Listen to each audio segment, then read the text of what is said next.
What's up everyone? Josh here, Slightly Compulsive, and today I've got a new knife. It's actually not brand new. This one was actually part of a trade that I did for the Paramilitary 2 that I got rid of pretty recently.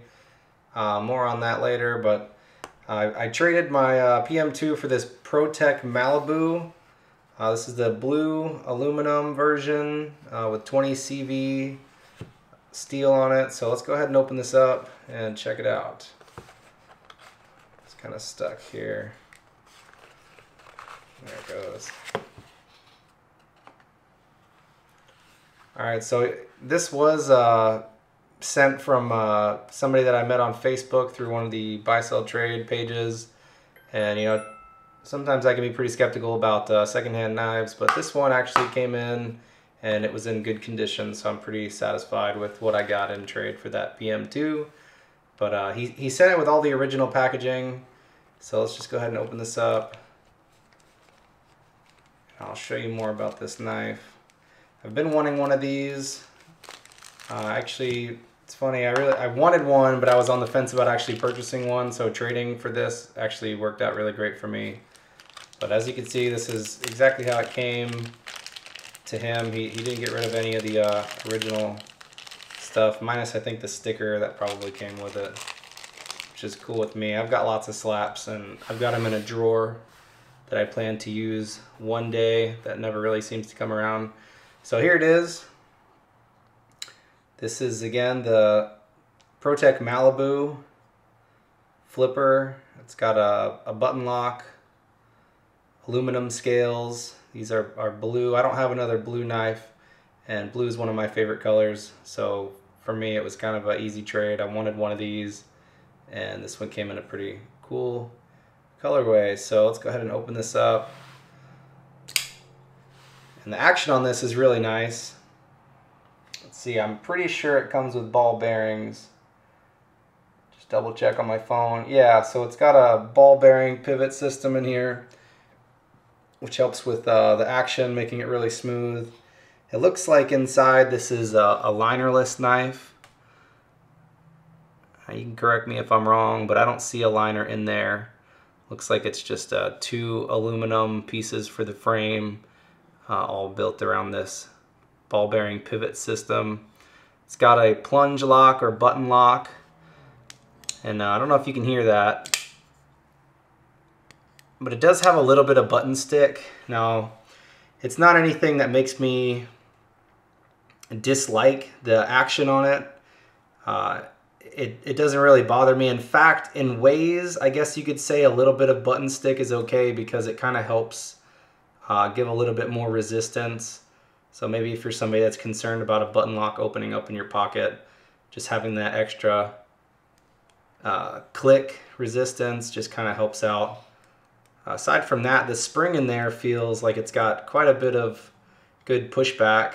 I mean, I don't imagine this would open up in your pocket on accident. Yeah, pulling that, quite a bit of detent on there, so that's nice. Let's see, the pocket clip feels pretty strong. Not as strong as some of the other pocket clips that I've had on some other knives, but it doesn't feel like it's gonna have an issue with like bending or having the knife slide up out of your pocket, which of course is great. It does have some branding here on the blade, Protech, and that's where it also shows what steel it's constructed of. This is a CPM 20 CV, which is another premium steel. Of course, I'm really into more of the premium steels. I am a knife collector, so I tend to shy away from steels that are not seen as more of a upper echelon, that sort of thing. It does look like it's got a lanyard hole, and you may not be able to tell on camera here, but it's pretty small. I've got a piece of paracord here just for example, but if you see that that paracord doesn't look like it would be able to go through. You're gonna have to find something much skinnier if you're gonna want to put a lanyard on here. For me, I don't really imagine that I'm gonna be putting a lanyard on it, so it doesn't really bother me. Looks like it's got some jimping here on the back, I guess for some more grip. Now, again, they are aluminum scales, which makes it feel pretty slick. It's not like a micarta, textured micarta, or like a G10, so it does feel a little bit slick in the hand, so I guess this does help out a bit. It's got some jimping here on this flipper tab, and the flipper sticks out quite a bit, which is nice. So you can really get a good feel for that flipper when you're going to pop out the blade there. And of course this is, as you can see, a reverse tanto, which I think is a super cool blade profile, blade shape. Really enjoy a good reverse tanto. I think this is the factory edge. Now he may have sharpened it, but it doesn't look like the blade edge has been modified in any way. And I don't see any like rolling or anything here on this cutting edge. I don't see any chips or anything, you know, any damage or that sort of thing on this blade. So I think I got a really good deal out of this trade. It's super fidgety, which of course, if you've watched any of my videos, you know that's something that I look for. It's a quality that I try to find in a good knife. That's what makes me more inclined to carry it. That's why I tend to shy away from fixed blade knives, just because you pull it out of the sheath, you put it back in the sheath, there's not really much to do other than that. I do appreciate a good fixed blade knife, but something about being able to fidget with my knives, it's just the quality that I prefer to have. And this Protech Malibu is definitely not lacking in that aspect. So let's go ahead and get some specs about the knife, and I'll compare it to some common knives that some of you may have at home. Looks like the overall length of this guy is 7.5 inches long. The blade length is 3.25 inches. The blade width says it's 1 inch. Again, it's a reverse tanto, flat ground. Stonewash finish on this one. I don't know if you can see that there. Yeah, you definitely can. It's not like a satin. So that's pretty cool. I like that because it kind of hides any sort of wear that you may have in the blade. And I don't see any like big snail trails or anything. I don't think the guy really carried this knife very much. So definitely a bonus for me.